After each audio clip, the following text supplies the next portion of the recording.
makita yung ano. About the speech of Corazon. Speech of Corazon.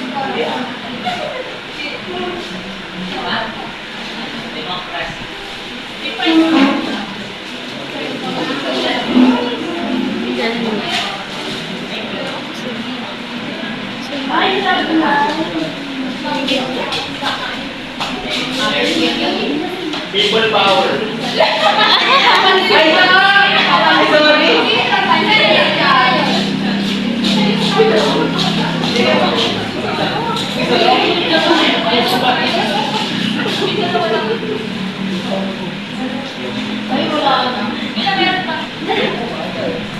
Leadership.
Dito makikita natin ang simulang unti-unting pagbagsak ng diktadurang pamamahalaan ni Ferdinand Marcos. Nagsimula ito nung lumabas lang yung pangunahing palaban niya sa politika.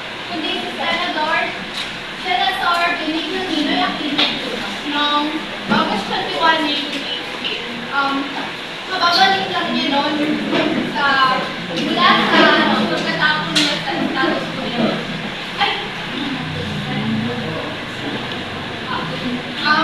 Ang nangyari noon is pagkababa niya ng aeroplano, binaril siya sa ulo, kaya siya namatay. Bilang pagkilala, pinangalan sa kanya yung airport. Alam niyo ba kung ano yung tawag dun sa airport na yun?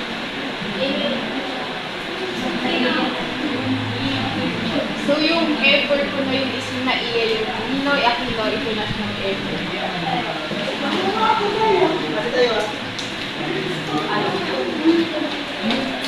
So, sa pagkamatay ni Ninoy Aquino, maraming Pilipino ang tagal. Paano sa kayo? Dito na nagsimula ang malalaking kilos protesta sa kalsada ng Maynila, pati na rin sa Abuja. Kung saan pinilit nila na bumaba sa pwestong full board of education. Habang lumalala ang korupsyon at lumabagsak ang ekonomiya, lahat ay kumakalat din ng balita na may sakit si Marcos. Dahil dito maraming Pilipino at naging ang pamahalaan ng Estados Unidos ang maniniwalang nawawala na ang tiwala ng mga tao. Upang patunayan ni Marcos na mayroong suporta, inihayag ni Marcos sa telebisyon ng Amerika at Pilipinas na magkakaroon ng presidential election o bigla ang halalan, kung saan muli siyang tatakbo bilang presidente. So, habang naghahanda si Marcos para sa snap election, napagtanto ng mga grupo ng oposisyon na mahirapan silang nagtuloy si Marcos. Kung kanya-kanya silang tatakbo. Dahil dito nagdesisyon sila na magkaisa at maghalal ng isang kandidato na susuportahan ng mahal. Napagkasundoan nilang tumakbo bilang Pangulo, Corazon Cory Aquino, ang asawa ni Ninoy Aquino bilang sumulo ng laban para sa demokrasya. Ang kanyang running mate naman ay si Salvador Laurel.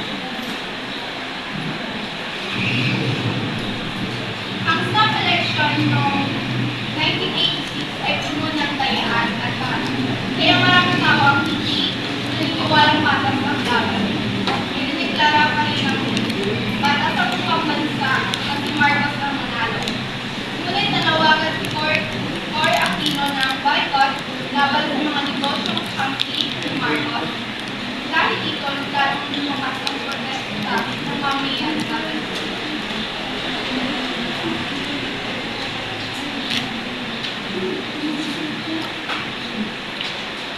on February 22, Marcos President Juan Ponce and Armed Possible Philippines Vice General President Ramos announced their defection from the Marcos government. This led to what is now known in our history as the 4-Day People Power Revolution, where civilians raised tanks and soldiers to protect the soldiers and officers who defied the Marcos eventually was flown to Hawaii where he lived in exile and Aquino was raised to office as president of the country.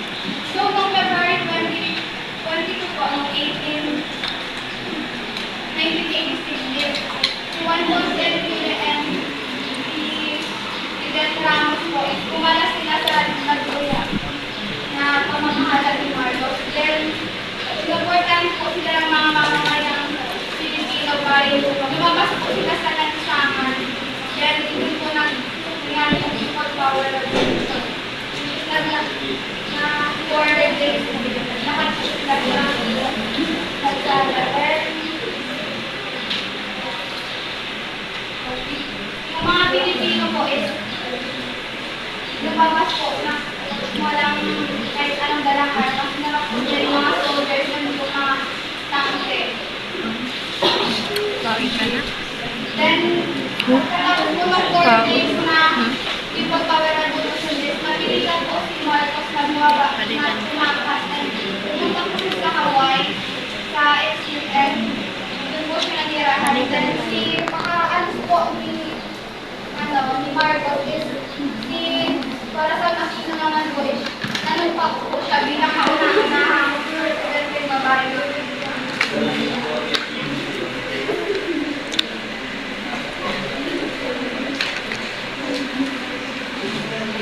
Then, nung naupo po si Aquino is marami po siyang pinaharap na pagsubok. Then,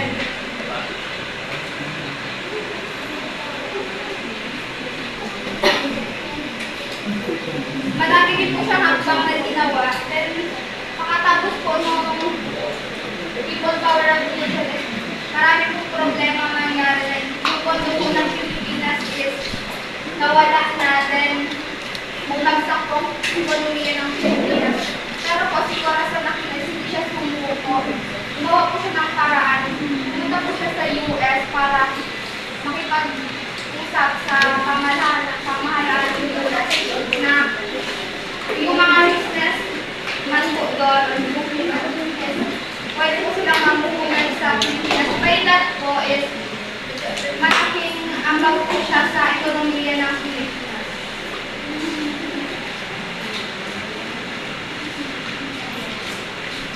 People's Power Revolution led to numerous opportunities peacefully moved Ferdinand Marcos after years of dictatorship. It began after the assassination of Ninoy Aquino in 1980 and which its fate led to Ferdinand 1986 when people gathered along and sang to protect soldiers who defected from Marcos. The event led to restoration of democracy and the rise of Ferdinand Aquino after his death. So the people power revolution, isa siyang mapayapang isang sa Pilipinas na kung saan nagtapos sa diktadura at pamumuno ng Ferdinand Marcos. So nagsimula ito is nung matapos na matay si Ninoy Aquino noong 1988. So ito yung dahilan kung bakit namulat ang maraming Pilipino na ipaglaban ng kanilang kalayaan at katarungan. So noong January 1986, yung tao yung nagtungo sa EDSA upang matagpuan yung mga sundalong sumabat kay Marcos at naghiling ito ng kanyang pag-ibig. So sa halip na karahasan, kita ng maraming Pilipino, ayaw ko nag-isa sa mga magitan ng nag-start na may pag-watch yung dati nila is nagdala sila ng Rosardo, nag-isal sila ng kumanta at nagdala ng mga bulaklak. So dahil sa mapayapang kilos ko na silang ito is napatalas sila si Ferdinand Marcos sa kanyang pasto at kung naipag sila yung demokrasya sa pamumuno ni Corazon Aquino na asawa ni Ninoy Aquino. The revolution in the Philippines became a global symbol of the violent resistance which inspired other democratic movements and became worldwide. Further, Aquinas represents the victory of democracy over dictatorship and international movement as support of the United States.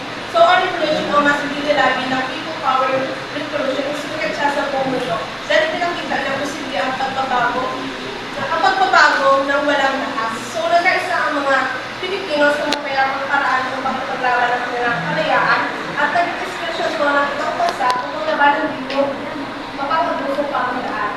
Yung zone na naging pangulo matapos ang revolusyon is tapos ang revolusyon ay naging solusyon ng tagumpay ng demokrasya at dahil sa kanyang pangulo ay hindi lang mga Pilipino yung ganhanga at nag-respeto sa kanya, kundi yung ating bansa. Ako na nga naging na yung United States na tumuport sa kanyang pamahalaan at sa na maibalik ang demokrasya sa bansa.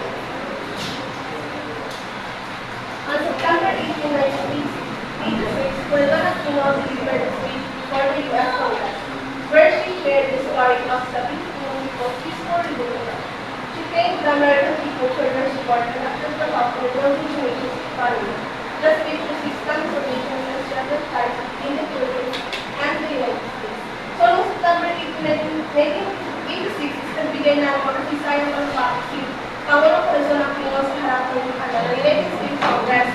So, doon sa talumpati niya, binahagi niya yung mapayapang pagkibakan ng mga Pilipino para sa kalayaan sa pamilitan ng people power revolution.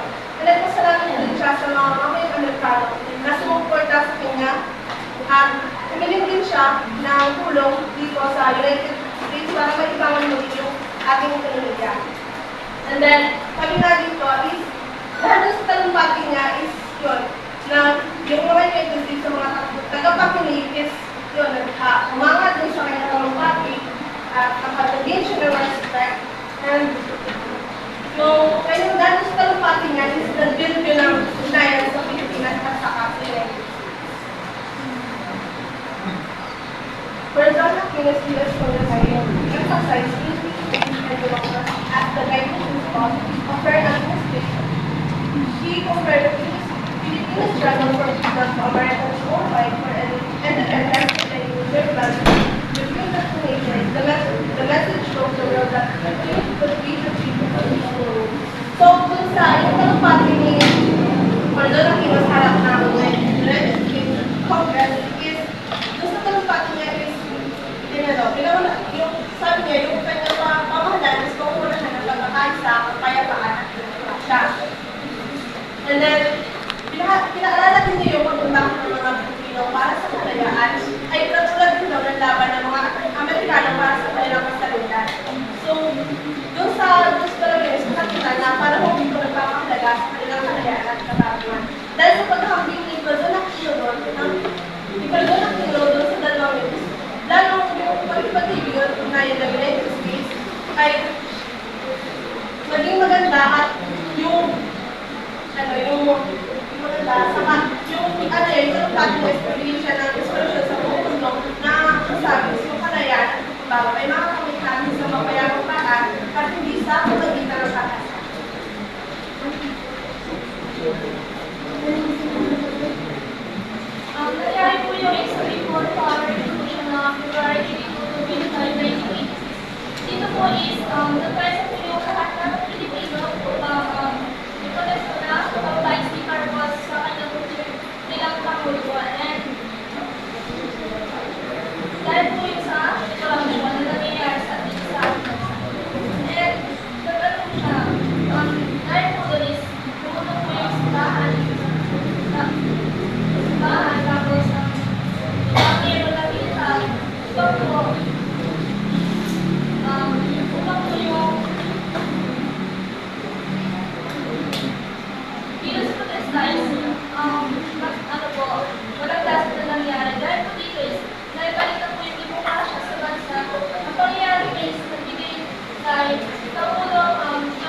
family in her life. Nag-graduate siya sa Mount St. Joseph College in New York City noong 1984. Nag-apply po siya ng scholarship of then, makalipas po ang isang Paris, si Lord Joaquin Weiss, pinakasalan niya si Benito Aquino, na dating is batang politician. And si Lord Aquino lang po is nakatulong sa kanyang limang anak po. And si Marcosano ay si anak ko, si Benito naman Weiss, nakatulong po siya sa paglaban sa Marcos administration. And yung i-declare po ni President Carlos Luna Chavez, nakita po si Ninoy Aquino ng 8 years po. Noong 1972 po, 1982.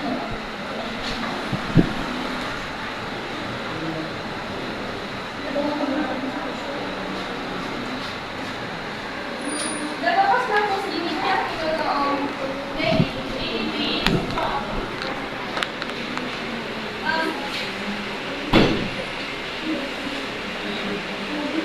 Nag-reason na po si Lord Aquino para maglaban sa staff election. Yung staff election is Wala mo.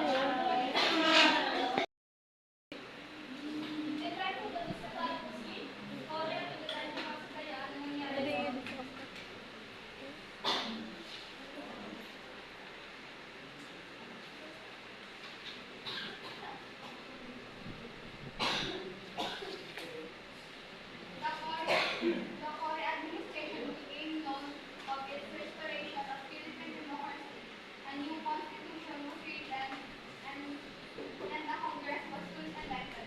But the eruption of the newly restored freedom did not pass as the Aquino administration failed to enforce social economic reforms and problems of peace order, especially the communist insurgency, continued, and it was not long before the government was also dealing with rising elements in the military and then several attempts to stop. She was succeeded to the presidency of third former armed chief of staff and defense secretary, G. Ramos, in 1940. So yung Cory Aquino term po, hindi po naging madali. And kilala po si Cory Aquino kasi po siya po yung known for restoring the democracy here in the Philippines. Si Cory Aquino po is maraming problems na hinaharap. Especially po yung mga komunista and yung mga military club na nag-a-access laban sa government. Para po hindi po siya naghanap po siya ng way para masolusyonan po yung mga problema yun.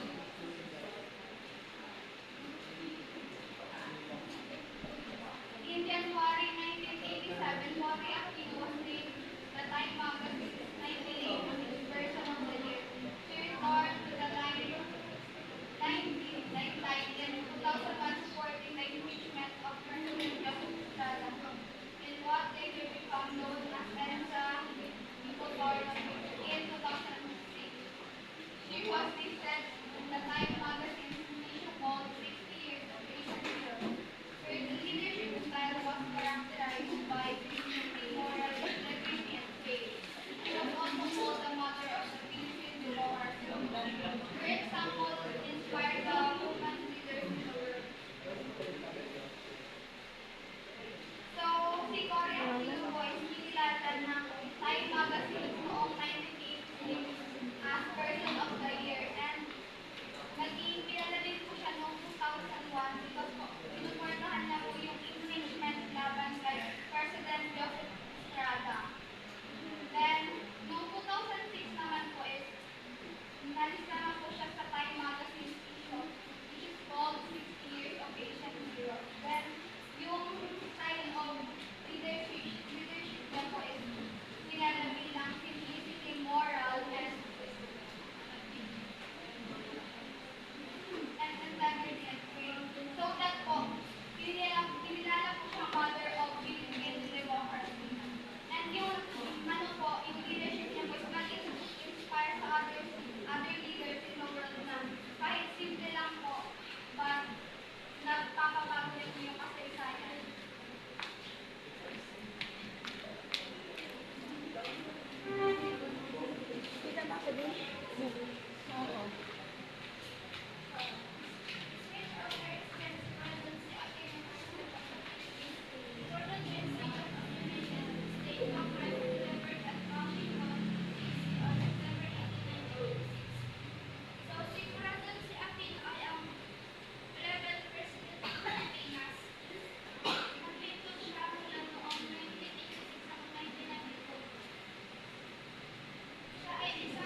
daming 500 ay naging 15,000.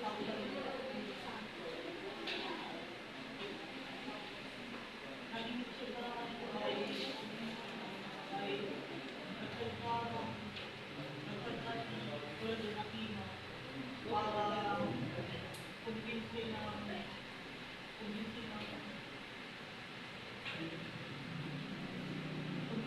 US na may boto ang may boto ang pagdating ng 200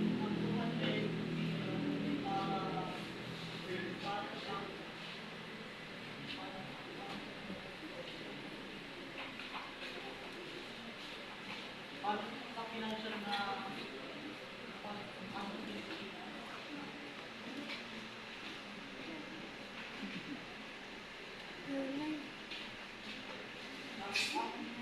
ang intention ng para para para makalaya ang Pilipinas.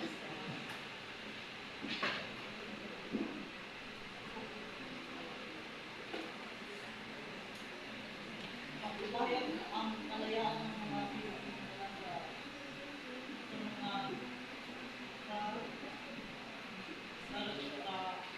sa may Marcos. Dahil nagsimula ng bagong sila para sa Pilipinas bagong pamahalaan. At humingi ng financial na sa Amerika sa mga hindi na kailangan ng nalagay ng bansa.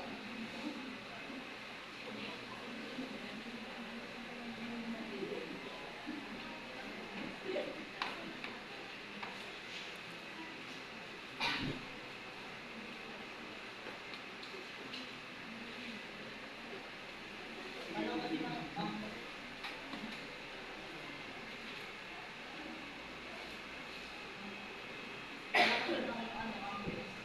malaking pa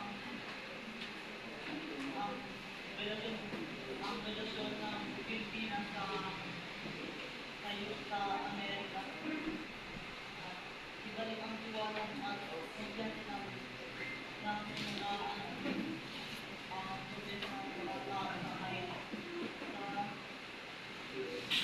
kahit sa unawa natin. Makita ang ideya ng mga siya at pangkakang may kalidad na ang bansa.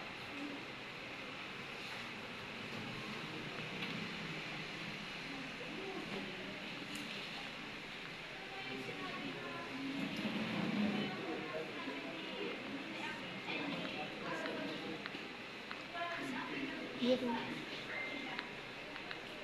Kasih boses.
pinakauna-unahang babae na naging Pangulo ng Pilipinas.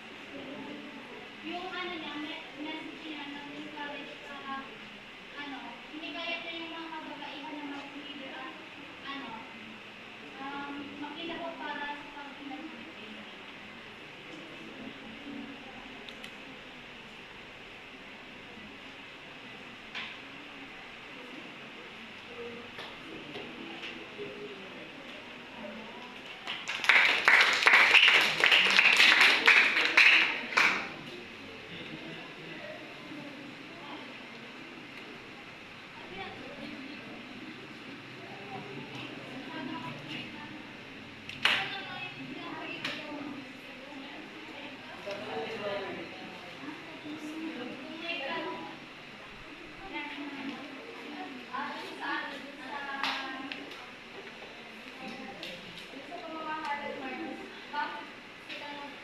Bakit nagkautang ng Pilipinas? Ano yung mga factors na sa reason kung bakit nagkautang ng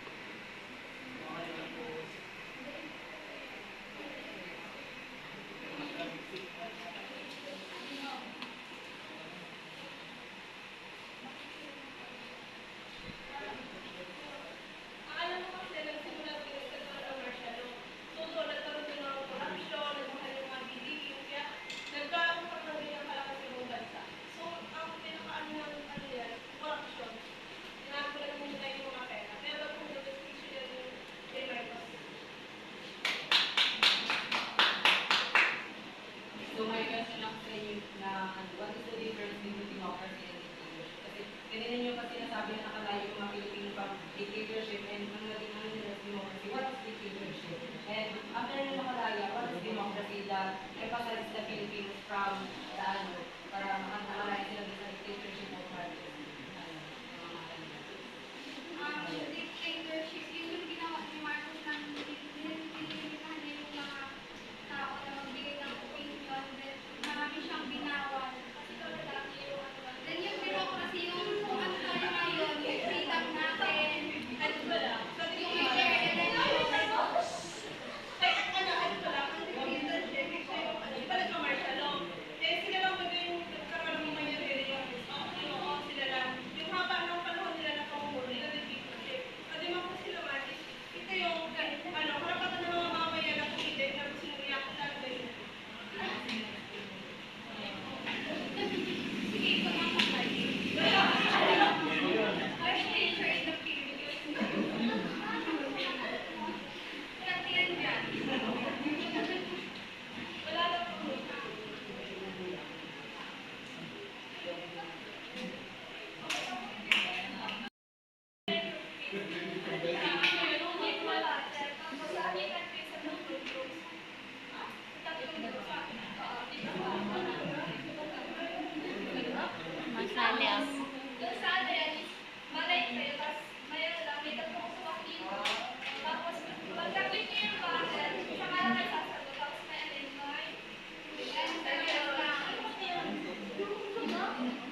Sanay na ako.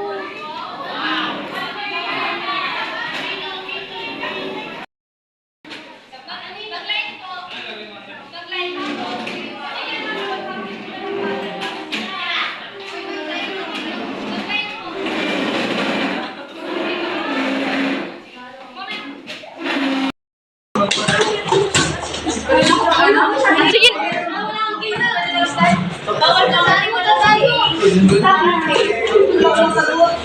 10 seconds. Sarah, ikaw na.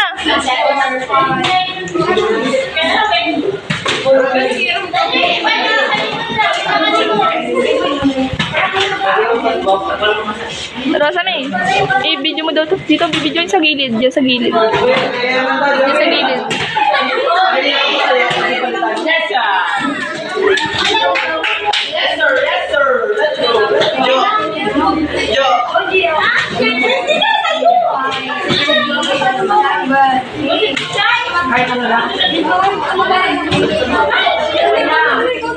Uy, sa likod na, Joey!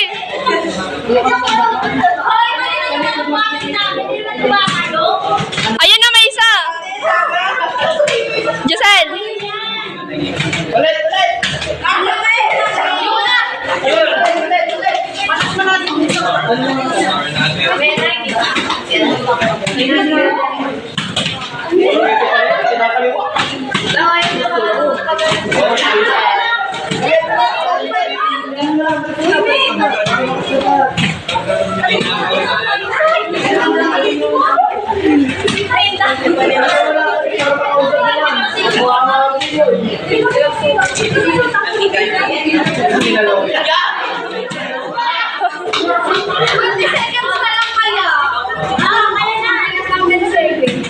Save lang.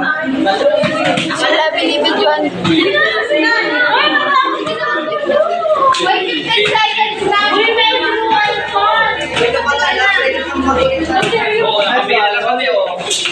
Nakapila na sila, oh. Dalawa na pending. Let's go. Dalawa pending.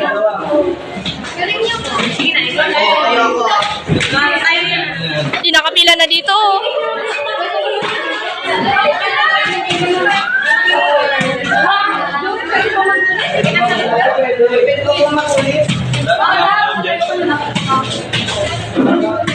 Next one.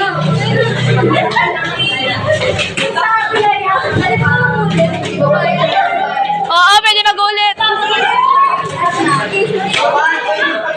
Bahaw na.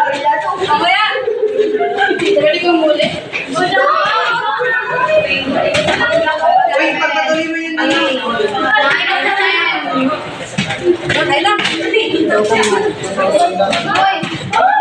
Ayaw mo ko pa yung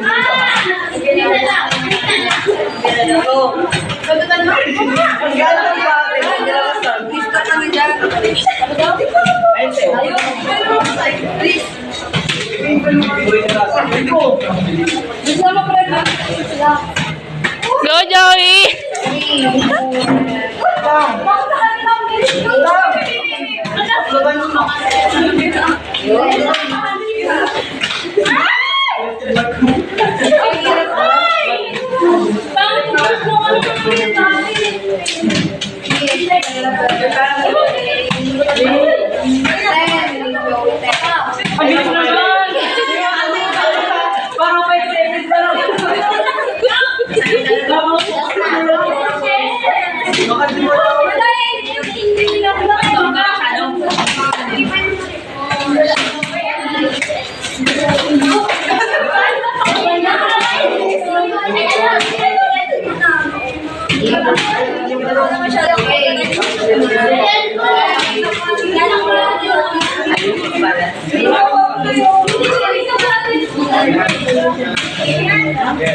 Hey.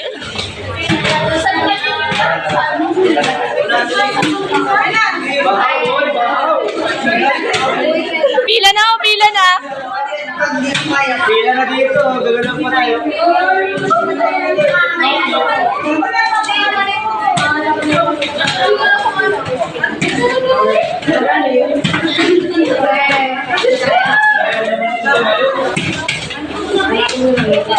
Hoy, Yulia!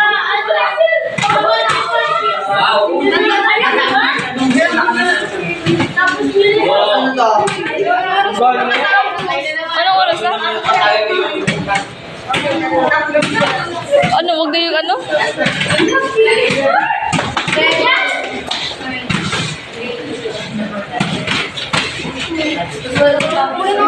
Anong oras na baga? 10:33 na. Tatapusin natin yung oras hanggang matapos sila.